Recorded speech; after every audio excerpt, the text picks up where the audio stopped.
Lists are a very important data structure in Python. Lists can store multiple values.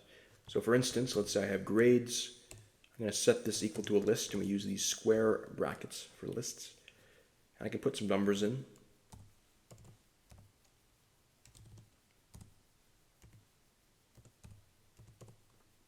Okay, so lists can store multiple values. And the nice thing about lists is there's an order to these values. 89 is what we say is the 0th element, starts at 0. 67 is the first element, 100 is the second element, 93 is the third element, and 76 is the fourth element. And we can use these numbers to do an operation called indexing, where we take our list, which is called grades in this case, and we use these square brackets again, but in a different way, and we put the index number, which is the position value that we want to access. So if we want to get this 100, this is at 0, 1, 2. It's at position 0 or index, so index position 2 or index 2. So we do that, we get 100. So grades at 2 gives us 100. If we want 89, well, that's at position or index 0. The last one is at, let's see, 0, 1, 2, 3, 4. So position or index 4. Now we can also get a sublist. A sublist is just kind of a smaller list that's within this list. So for instance, we can get a list that has 89, 67, and 100 in it. We go from 0, position 0, all the way to position 3. So we have 0, 1, 2. Now we do 3 because the way this works is it doesn't include the 3. So 0 to 3 means get all of these ones. Don't include the 3. Go up to it, but not including. So we get a list that contains 89, 67, and 100.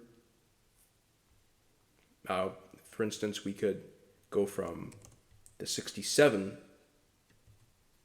instead, and we get 67, 100. We could get, let's say we want to get this 93 and 76. Well, we start at index 1, 0, 1, 2, 3, and we're going up to 0, 1, 2, 3, 4, but it's always one greater because we're not including it. So 3 to 5, and we get the 93 and 76.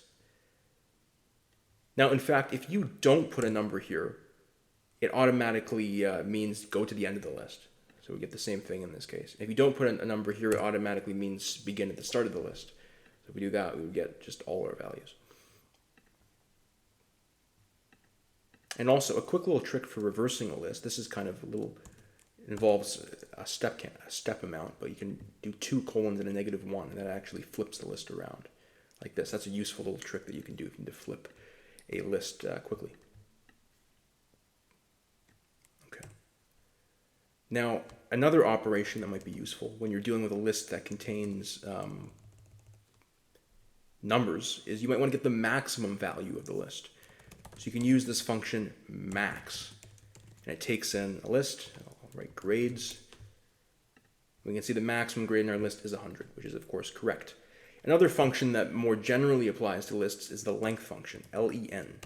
I can put grades in here, and this tells me how many elements are in the list. So length of grades, let's see, is 5. I have 1, 2, 3, 4, 5 grades in the list, 5 elements. Now, of course, a list doesn't just have to contain numbers. Lists can contain strings as well. They contain any object or data type. Let's say I put some names in here. We'll populate this list with some names.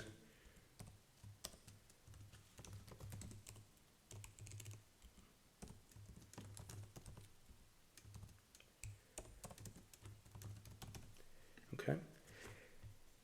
So again, if I want to index this list, I just write names, and let's say I want to get the name Sarah. That's at position 0, 1. So names at 1 gets Sarah. And I've purposely made these lists sort of a line. And this is called parallel lists, where I have, you can see I have 1, 2, 3, 4, 5 elements in this list, and 1, 2, 3, 4, 5 elements in this list. And what I've done intentionally is Jim, in fact, has a grade of 89. So Jim is at index 0 of the names list, and 89 is at index 0 of the grades list. I did that intentionally to say that Jim has a grade of 89.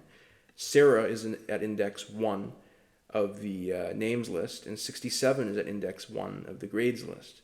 And that's to say that Sarah has a grade of 67. This is called parallel lists, when you intentionally kind of line them up. what's nice about this now is if I want to print the person's name and their grade, I can say, for instance, print names at 0. I can say plus has a grade of plus, I have to convert this to a string because it's a number right now, grades at 0.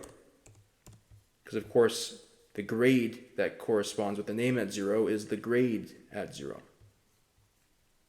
So if I run this, I get Jim has a grade of 89. And if I wanted to get someone else's name and grade, I could put, for instance, let's say name 3, grade 3, Ben has a grade of 93, right? Ben has a grade of 93. So that's parallel lists.